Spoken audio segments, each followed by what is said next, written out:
Toluse Olorunnipa is a White House reporter for Bloomberg. Thanks for joining us. So we have the blueprint of the tax plan, but now Congress needs to fill in the details. What do you think will be the biggest hurdles with negotiating this?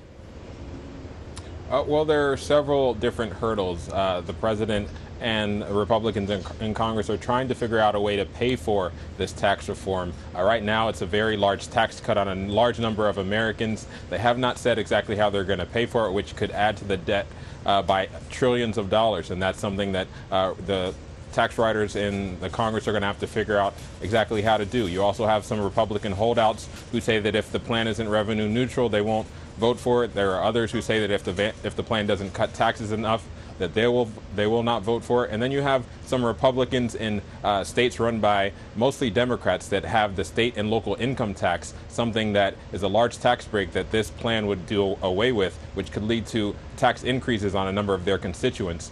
So that could lead to another hurdle that could cause several Republicans to vote against this. They have a very slim margin in the Senate. If they lose more than 2 Republicans, that this thing goes down, because it does not seem that Democrats are going to vote for this plan as it stands. Well, there seems to be some things that almost anyone can dislike about this, given their background or where they're from. And the Republicans in the Senate can only afford to lose 2 votes and still pass tax reform.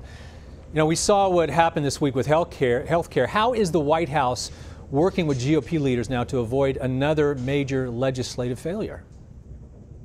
Well, the first step was they put out this unified framework. They're trying to put forward a unified face, saying that both the House and the Senate and the White House are all on the same page. That's easy to do before you actually get into the details and start ripping away some of these tax breaks and deductions that are so crucial to a large number of industries. So they started off on the same page. It'll be very interesting to see if they can stay on the same page. You also have President Trump saying that he's going to reach out to some Democrats. There are about 10 Democrats in states that he won last year, and he's trying to bring a few of them over to give them a little bit of a cushion, so that if they do lose some Republicans, they will still have enough votes to get 50 in the Senate, and then have the vice president break the tie. That's the strategy thus far. It will be very interesting to see if that works. Right now, it does seem that Democrats are more or less united in opposition, saying that this is a tax cut for the wealthy that does not do enough for the middle class. Well, and the president ran on tax reform as well as health care. And yet he doesn't seem to get very involved in the details of crafting this. He keeps saying this plan doesn't benefit him, but the New York Times says that he could save $1 billion under this plan. Why is the White House trying to suggest that he won't benefit, or does he just not really know what the plan entails?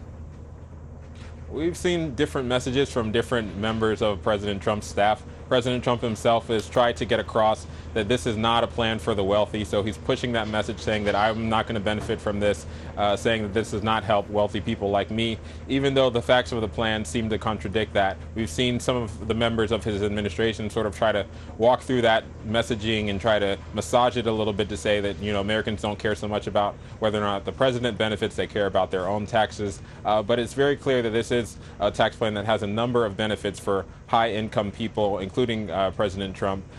Things like the estate tax that would be eliminated in this mostly is only paid by the upper echelon, the highest and most wealthy people in the country. So it's very clear that this is a plan that has a number of tax breaks for the wealthy. But President Trump does not want that to be the narrative that gets out. He wants this to be all about the, quote, middle class miracle that he referred to when he first unveiled the plan. Which, if you look at the details of the plan, and we don't have all the details yet, they're going to have to hash that out, but it looks like the middle class is going to take the biggest hit with this in terms of compressing those tax brackets. But let's shift gears here for a second. Meanwhile, several top Trump administration officials are under scrutiny for their use of private and government planes, which is racking up massive travel costs at the taxpayers' expense.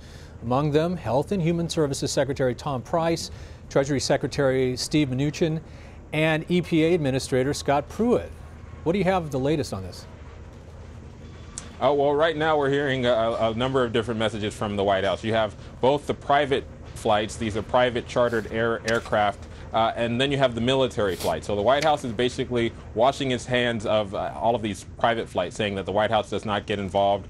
These are efforts that are made within the agencies, and also saying that the president is not happy that a number of his cabinet officials have been taking private jets all across the country. But when it comes to the military flights, these are flights that are pretty expensive, but the White House has to sign off on. So they are saying that in some cases it's necessary that military flights have to be taken in order for either secure communications or to get to far-flung remote places.